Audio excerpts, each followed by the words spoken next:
Oke, Assalamualaikum warahmatullahi wabarakatuh. Selamat siang teman-teman semua. Hari ini kita akan sacrifice, ya. Untuk sacrifice yang pertama akan kita lakukan adalah kita akan mengambil mencit dan menganestesi. Ya, setelah itu akan pengenalan alat dan teknis untuk sacrifice-nya.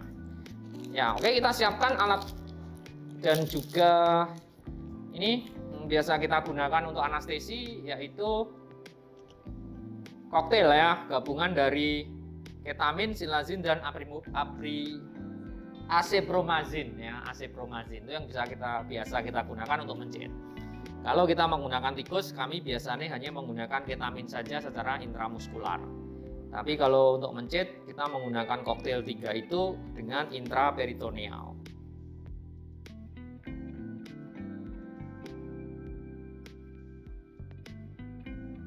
Ya, ini adalah mencit yang akan kita pakai. Ya, kita akan menangkap mencit itu, ya. Handle mencit itu kita lakukan dari belakang.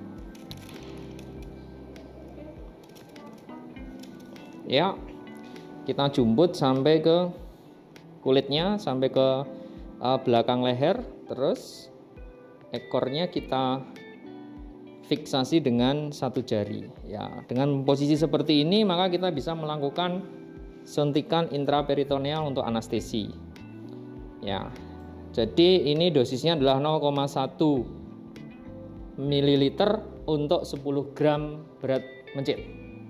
Ya, sehingga misalnya ini beratnya adalah 30 gram, maka kita akan memberikan 0,3. Nah, biasanya kalau untuk sacrifice kita lebihkan tidak apa-apa. Tapi kalau untuk hewan coba yang untuk pembuatan model, untuk anestesi yang untuk dia bangun, biasanya harus tepat. Ya, ya ini kita berikan saja 0,4. Oke. Ya. Setelah itu kita letakkan di kandangnya lagi. Sembari menunggu mencitnya teranestesi, kita akan melakukan pengenalan alat yang digunakan untuk sacrifice. Yang pertama adalah alat yang akan kita pakai untuk sacrifice itu tergantung apa saja yang akan kita ambil. Kita akan mengambil darah. Maka darah biasa digunakan untuk penyimpanannya adalah vacutainer. Ya, di dalam vacutainer ini sudah terdapat antikoagulan, bisa heparin, bisa ETA. Ya, sehingga darah nanti dimasukkan di sini. Ini fungsinya adalah untuk memeriksa fungsi darah yang terkait darah rutin, HB. Itu kita akan memberikan di sini. Ya, yang kedua, cup. Ini digunakan kalau kita ingin membuat serum. Jadi nanti di darah kita bisa menggunakan dua. Ya, satu di vacutainer, satu di cup. Berikutnya adalah kita akan melakukan perfusi. Ya, fungsi dari perfusi adalah mengalirkan cairan fisiologis, bisa PBS, yang kita menggunakan PBS, NaCl ataupun HEPAS ke seluruh tubuh dari mencit atau tikus atau hewan coba, sehingga untuk membersihkan darah. Ya, maka kita biasa menggunakan pompa perfusion pump. Ya, ini perfusion pump ya. Kita cek ya di sini, maka akan keluar. Ya, ini perfusion pump yang kita gunakan. Kalau tidak ada perfusion pump, kita bisa menggunakan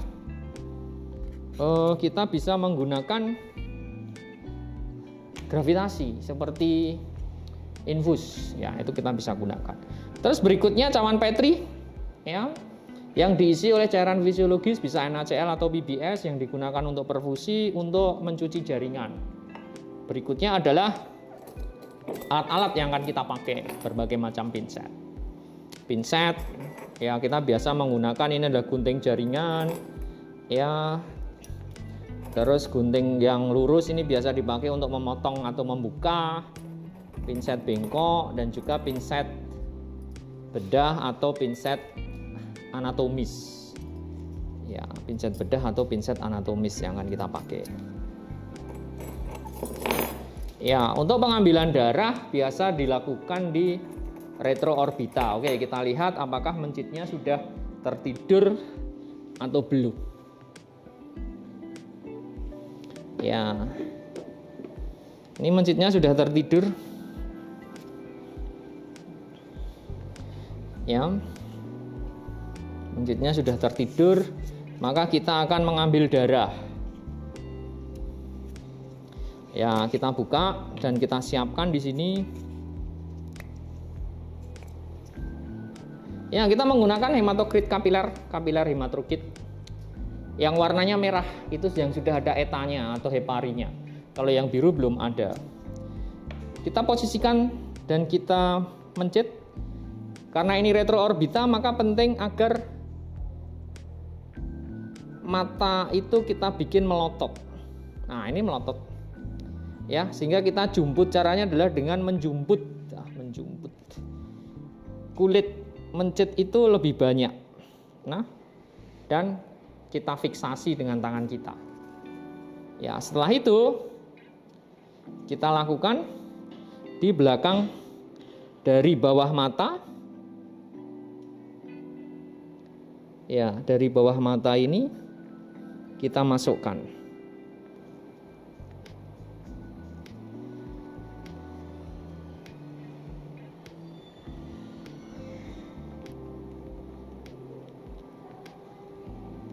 Ya, ini bisa kita lakukan.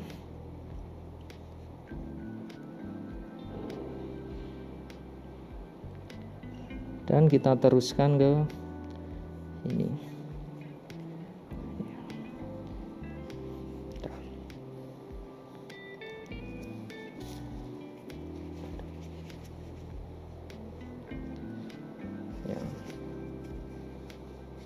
Ya, segini sebenarnya beberapa tetes sudah sangat cukup untuk pemeriksaan HB atau darah rutin.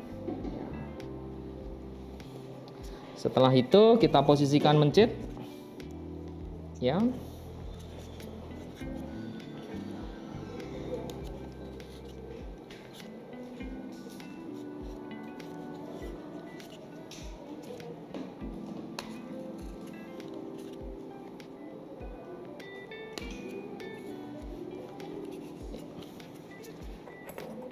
Kita akan mulai membuka abdomen.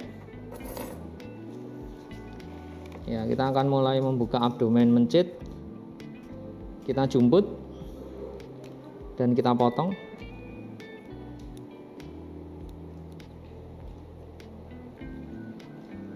Ya, kita akan punya dua lapisan. Ini lapisan yang di sini adalah peritoneum, maka kita buka saja.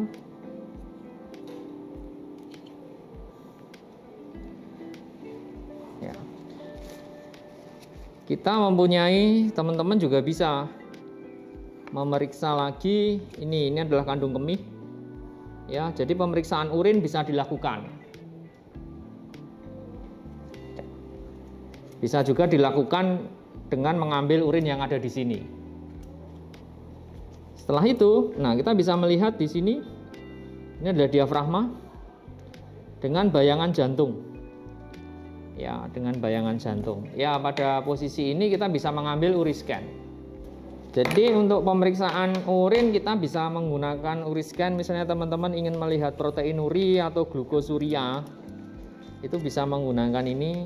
Nah, di sini sudah ada.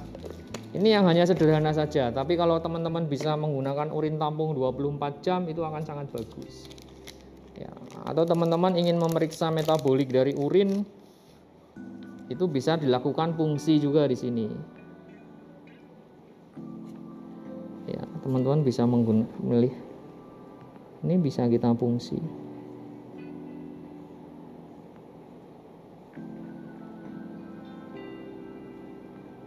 Nah, ini bisa disimpan juga.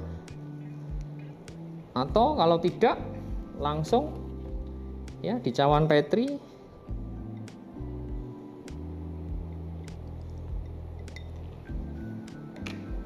Terus ini dimasukkan di sini.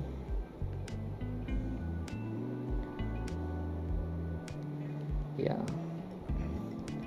Kita biarkan sehingga di sini sudah ada scoringnya. Ya, sampai ke berapa itu kita bisa melihat atau memeriksa ini. Ini bisa dilakukan ya, pemeriksaan urin secara sederhana. Nah, setelah itu kita akan melakukan perfusi. Jadi perfusi dilakukan dari apek atau ventrikel kiri. Ya, sehingga kita akan membuka torak. Caranya adalah diafragma itu kita buka, dada kita buka dari samping. Saya biasanya melakukan dari sampingnya sampai kelihatan. Ya, paling bagus dilakukan kalau jantung masih berdetak. Ini jantung masih berdetak. Ya, dan kita lakukan perfusi. Ini adalah apek, maka kita lakukan agak ke posterior. Nah, setelah itu jangan lupa atrium kanan. Atrium kanan itu kita potong. Nah, sehingga akan keluar darah.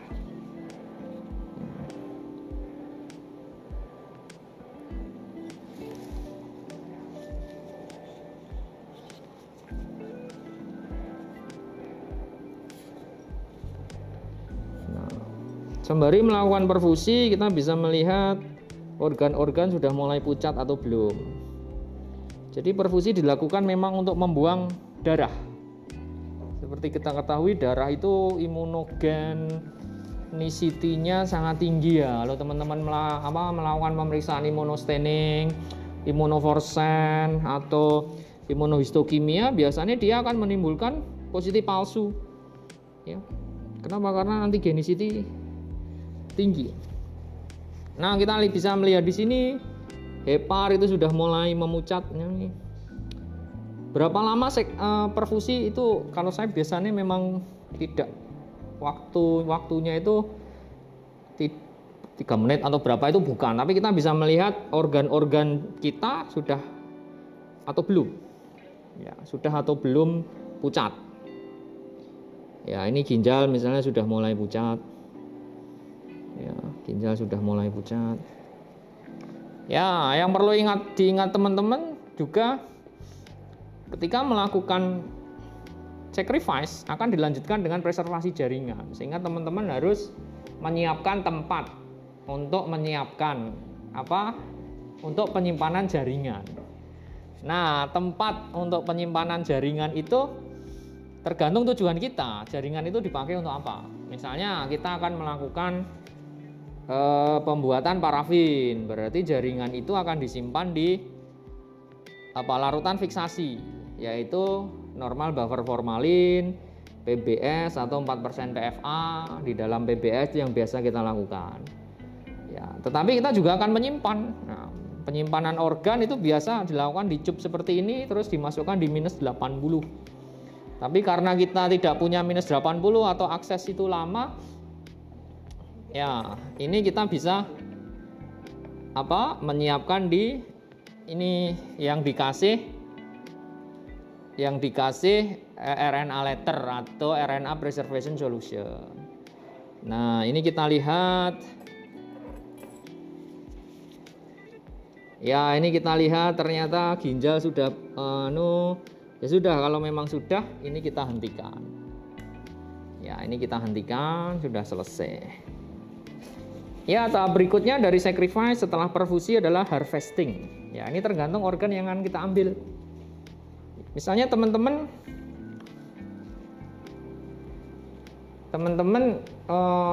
membutuhkan membelah organ atau tidak, sehingga kita akan membutuhkan memotong, bukan gunting ya, tapi silet atau mikrotom. Nah, kita bisa menggunakan silet. Ini silet ini saya biasanya menggunakan silet atau blade untuk memotong. Ya, misalnya ginjal. Kita punya 2 ginjal. Nah, kalau kita punya 2 ginjal bisa langsung kita pastikan saja. Misalnya ginjal kanan akan kita pakai untuk histologi, maka kita potong saja. Ya, tanpa kapsulektomi, ini masih ada kapsulnya, masih ada lemaknya, nggak apa-apa. Dan karena ini akan digunakan untuk histologi, untuk pembuatan parafin, maka ini akan disimpan di normal buffer formalin. Ini adalah normal buffer formalin ya, yang sudah kita siapkan. Ya. Terus ini kita cuci di PBS. Ya, setelah dicuci, bisa langsung kita masukkan ke normal buffer formalin. Ya. Tetapi kadang teman-teman akan mendapatkan satu ginjal gitu misalnya. Sehingga teman-teman membutuhkan RNA, sehingga ginjal akan kita bagi dua. Nah, ginjal bisa kita bagi dua. Ya, caranya adalah membagi secara longitudinal.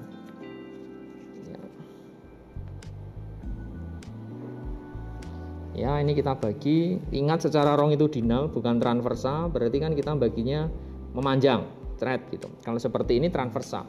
Kenapa kok longitudinal? Agar kita bisa mendapatkan histologi secara penuh dari korteks sampai medula. Ini kita pakai seperti ini saja bisa.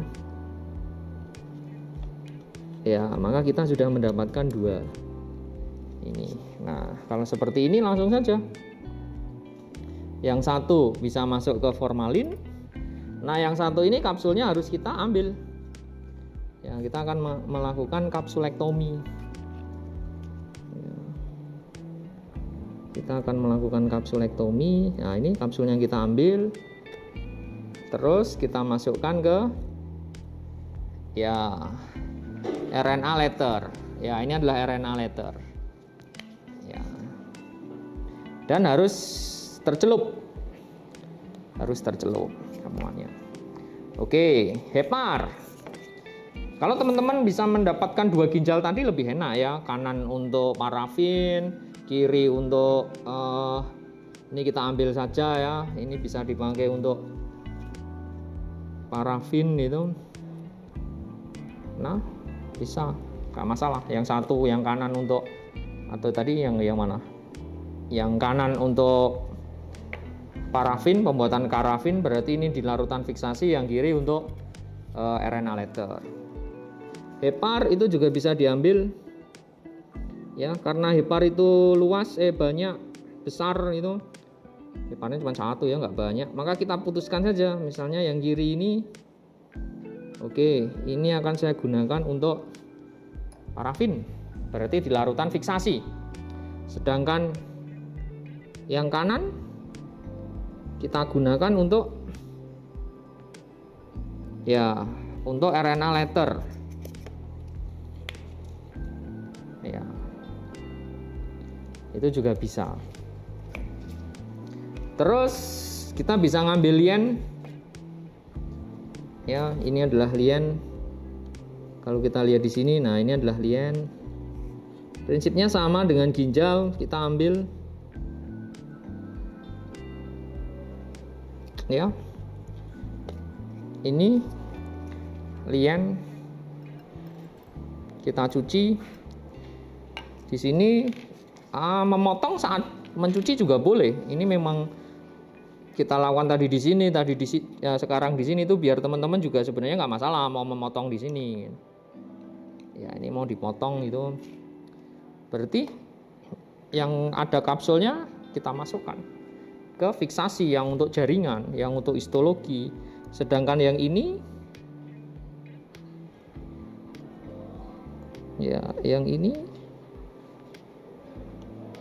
ya kita siangi dulu kapsulnya, baru nanti masuk ke RNA letter. Jadi teman-teman, RNA letter sebaiknya memang satu organ satu itu lebih bagus ya, sehingga teman-teman mempunyai stok organ yang banyak ya. Ini misalnya teman-teman ingin mengambil testis ya, ini juga bisa. Ini testisnya ya. Jadi kalau testis dari sebelah inguinal itu, ini adalah vas deferens ya, ini tinggal dibuka saja. Nah, maka akan ada testis dengan salurannya. Nih, nah teman-teman juga tinggal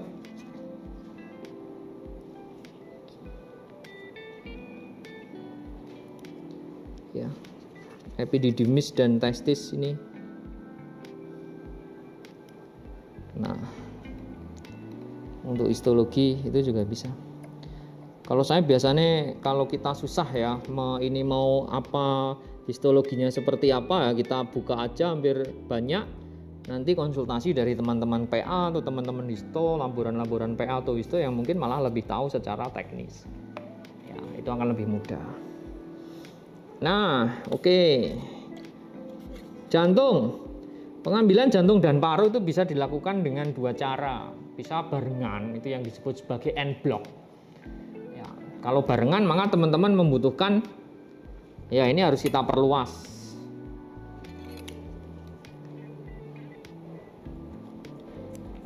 Ya, ini harus kita perluas. Nah, jadi ini nanti akan kita ambil bersama. Mereka akan kita ambil bersama ini. Ini kita ambil bersama. Tetapi yang akan kita lakukan di sini adalah satu-satu. Ya, kalau satu-satu ya kita ambil jantung saja.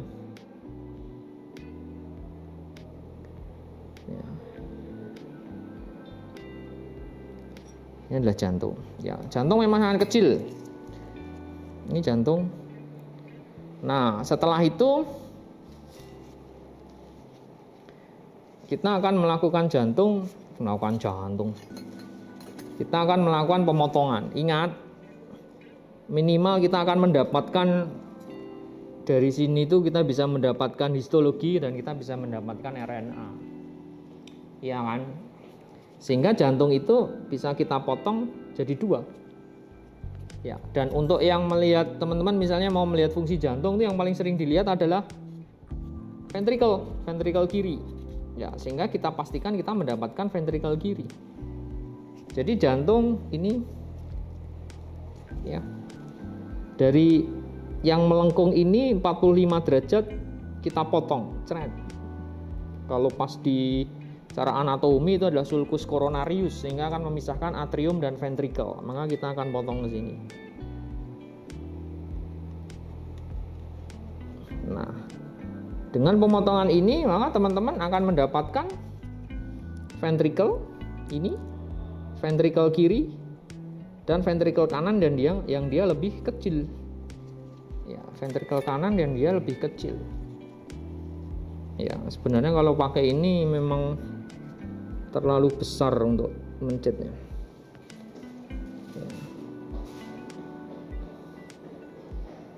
Nah, ini adalah ventricle kanan. Nah, pada posisi ini kita bisa potong menjadi dua. Nah, ini kita potong saja. Ya, jadi yang ada apeknya ini adalah yang untuk histologi. Yang ada apeknya ini adalah yang untuk histologi. Yang kecil segini ini bisa dipakai untuk RNA. Ya, ingat walaupun sangat kecil ini berbagai informasi genetik kita bisa melihat. Nah, kita masukkan di sini. Paru, kalau saya biasanya melakukan paru secara sederhana ya. Tapi ingat kalau teman-teman memang ingin membuat paru atau mengambil paru, ya ketika tadi perfusi ya kita lakukan dari ventricle kanan. Jadi kita ambil dulu, ya terakhir sekali baru perfusi lewat ventricle kanan. Ya, tapi karena tadi kita dari ventricle kiri ya nggak masalah sih sebenarnya. Kalau hanya ngambil aja, kita bikin kesepakatan aja yang kanan misalnya.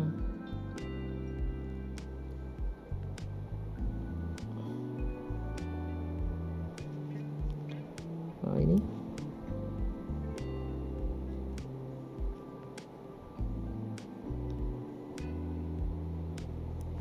Ya, yang kanan bisa di ini, sedangkan yang kiri ini ya paru ini berwarna masih pink ya, masih muda. Kok muda? Merah muda. Jadi kalau kita salah ya kok masuknya ke ventricle kanan tadi ketika perfusi paru akan berwarna sangat putih. Ya itu tanda-tanda perfusi kita salah. Tapi ini kan masih berwarna muda, merah muda.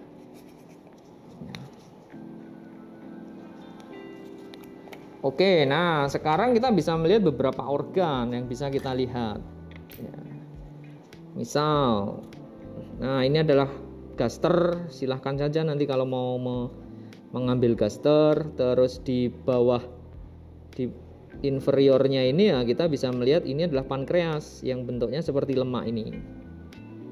Ya, ini gaster, ke sana ini adalah duodenum kalau kita lihat. Nah, ini adalah duodenum. Maka di bagian kanannya, di bagian kirinya ini adalah pankreas. Ya, kita bisa ngambil juga pankreas.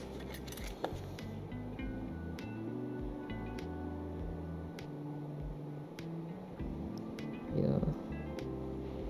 Nah, kalau teman-teman membutuhkan dua, ya ini bisa kita potong juga di sini.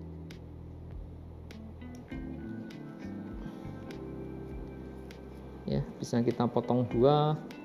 Yang satu kita masukkan ke ini untuk fiksasi. Berikutnya kita masukkan untuk RNA letter.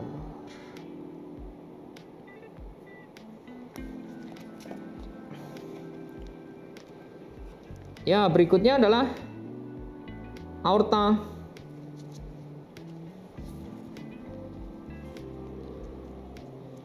Ya, kalau kita lihat, ya aorta itu letaknya paling posterior, teman-teman semua. Nah, kalau kita lihat, kita buka ini, maka kita bisa memeriksa atau melihat adanya aorta. Maka ini adalah aorta. Ini sangat kecil. Dimencet dia, aduh sangat kecil ya.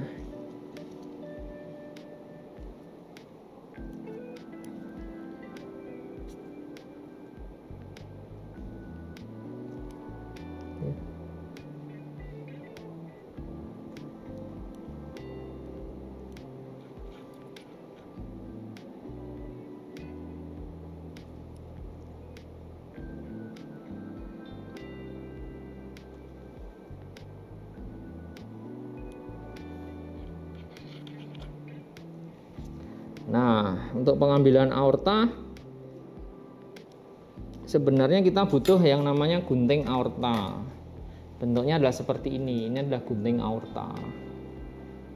Ya, maka kita bisa ngambil aorta. Paling bagus adalah dengan mikroskop memang. Ya, tapi kalau hanya untuk sacrifice,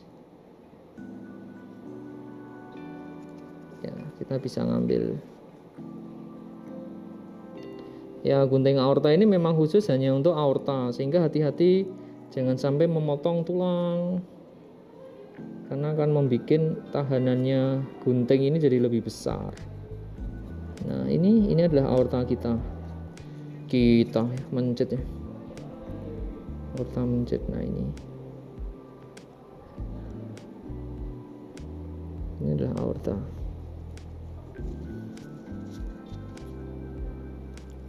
Ya, ini adalah aorta thoracalis ya. Kelihatan nggak aortanya ya? Hati-hati kita siangi. Nah, ini kita jumput. Ini. Nah, ini bisa kita potong. Nah, sayangnya ini sebenarnya kita harus membersihkan lemak-lemak yang ada di sini. Nah, ini. Ya.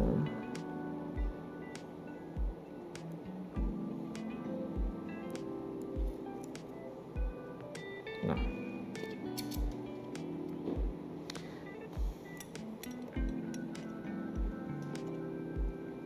Ya.